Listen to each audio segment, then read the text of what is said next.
रमा जी अपने बेटे के घर पहुंची। उन्होंने दरवाजे की घंटी बजाई तो उनकी बहू प्रीति ने दरवाज़ा खोला। प्रीति की हालत देखकर रमा जी दंग रह गईं। उसके बाल बिल्कुल उलझे हुए थे, उसकी आंखों के नीचे काले घेरे थे और देखने से वो काफ़ी थकी हुई सी लग रही थी। रमा जी को अचानक से देखकर वो बहुत खुश हो गई और उसने उनके पैर छुए। रमा जी कहने लगी, बहू क्या बात है, तुम्हारी तबीयत तो ठीक है? प्रीति कहने लगी, जी मम्मी जी, तबीयत तो ठीक है मेरी।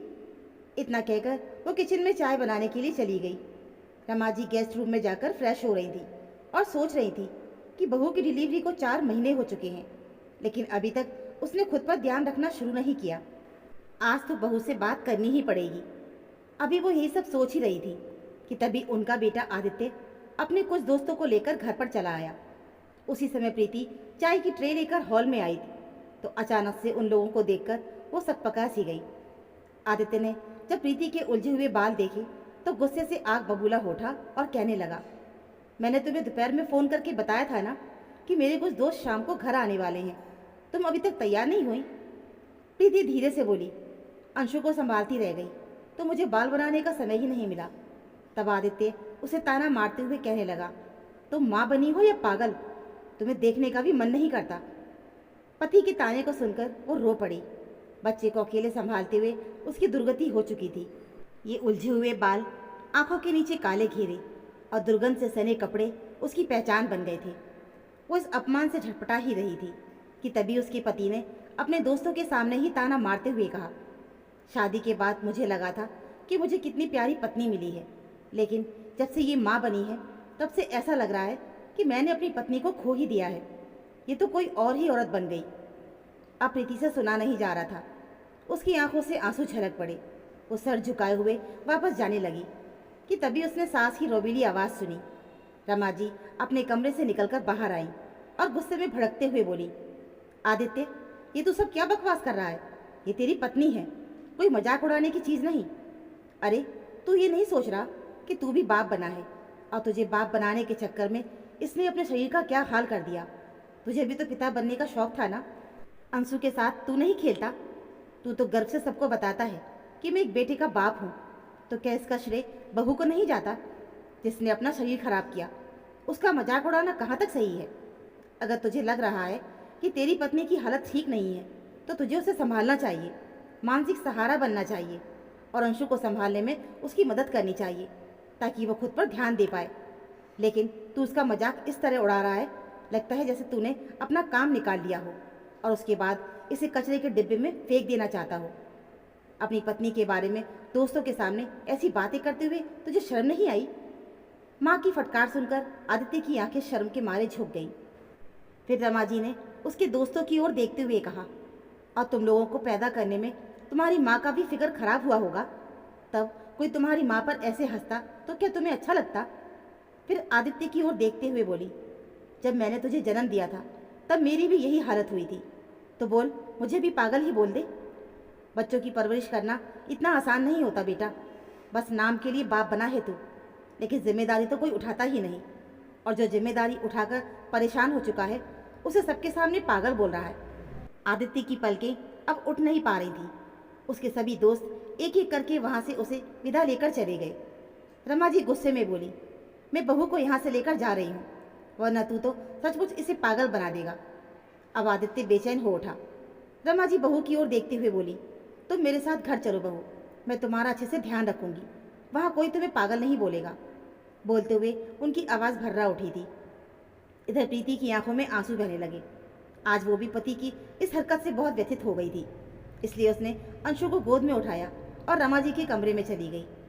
आदित्य जब अपने कमरे में गया तो खाली कमरा उसे काट खाने को दौड़ने लगा। वो सोचने लगा कि अगर सचमुच माँ प्रीति को लेकर चली गई तो खाली घर में मैं क्या करूँगा। उसे अपनी गलती का एहसास हो रहा था। आखिरकार उसे रहा नहीं गया। 2 घंटे के बाद वो माँ के कमरे में पहुंचा तो रमा जी अंशु को गोद में लेकर टहल रही थी और प्रीति गहरी नींद में सो रही थी। रोते रोते उसकी पलकें भी सूज गई थी और चेहरा भी एकदम से उतर गया था। वो सोचने लगा कि प्रीति की इस हालत का जिम्मेदार मैं ही हूँ। वो अपनी माँ के पैरों में गिर पड़ा और कहने लगा, माँ मुझे माफ़ कर दो, मैंने प्रीति का कभी साथ नहीं दिया, बस उसका मजाक उड़ाता रहा, उसे कोसता ही रहा कि अब तुम मुझे समय नहीं देती हो, और इस चक्कर में आज मैंने अपने दोस्तों के सामने भी उसका अपमान कर दिया। उसके रोने की आवाज़ सुनकर प्रीति की नींद भी टूट गई और वो बिस्तर पर उठ बैठी। पति को सामने देखकर उसका मन कड़वाहट से भर उठा और वो दूसरी ओर देखने लगी। उसकी पलकों पर आंसू आकर ठहर गए। उसे बैठे हुए देखकर आदित्य उसके पास गया और उसके सामने घुटनों के बल बैठकर हाथ जोड़ते हुए बोला, मुझे माफ़ कर दो प्रीति, आगे से ऐसी गलती नहीं होगी। तुम प्लीज़ मुझे छोड़कर मत जाओ। मैं तुम्हारे और अंशु के बिना इस घर में कैसे रहूँगा। मैं वादा करता हूँ कि अब अंशु को संभालने में तुम्हारी पूरी मदद करूँगा। तुम कितनी बेजार सी रहती हो, मैं तुम्हें संभालूंगा और तुम्हें खुद को संवारने का समय भी दूंगा। मैंने कभी तुम्हारी मदद नहीं की, तुम्हें हमेशा ताने मारे। मैं बहुत गलत था। अब आदित्य रोते हुए बार बार माफ़ी मांग रहा था। तो प्रीति भी आखिर कब तक चुपचाप बैठी रहती। तो उसने भरे गले से कहा, तुम्हें अपनी गलती का एहसास हो गया, मेरे लिए इतना ही काफ़ी है। मैं मानती हूँ कि मैं खुद पर ध्यान नहीं दे पाती, लेकिन इसका मतलब ये नहीं कि मैं पागल हूँ या तुम मुझे अपने दोस्तों के सामने कुछ भी सुना दोगे। मेरा भी एक आत्मसम्मान है। बच्चे को पालना इतना आसान नहीं होता। मैं कई कई दिनों तक कंघी नहीं कर पाती। अपना चेहरा आईने में देखने तक की फुर्सत नहीं मिलती। ऐसे में मैं बच्चा संभालूं या खुद पर ध्यान दूं। मैं मानती हूँ कि मुझे खुद का ध्यान रखना चाहिए, लेकिन मुझे समय ही नहीं मिल पाता। तो आखिर मैं क्या करूँ? थोड़ा सा समय मिलते ही मुझे लगता है कि मैं अपनी नींद पूरी कर लूँ या घर का कोई काम कर लूँ। क्या करूँ क्या ना करूँ, मुझे तो कुछ समझ ही नहीं आता। ऊपर से तुम्हारे ताने भी दिन रात मेरे दिमाग में घूमते रहते हैं। मैं तुमसे इतना प्यार करती हूँ, फिर भी तुम्हारे साथ वक्त नहीं बिता पाती। तो आखिर इसमें मेरी क्या गलती है? आज प्रीति के मन का गुबार भी फट पड़ा था। आदित्य की आंखें झुकी हुई थी और उन आंखों में सच्चा पश्चाताप झलक रहा था। इसलिए रमा जी ने धीरे से कहा, बहू, तुम इसे एक मौका और देकर देखो। अगर फिर भी इसने कोई गलती की तो तुम मुझे फ़ोन करना, मैं तुरंत तुम्हें अपने साथ लेकर चली जाऊंगी।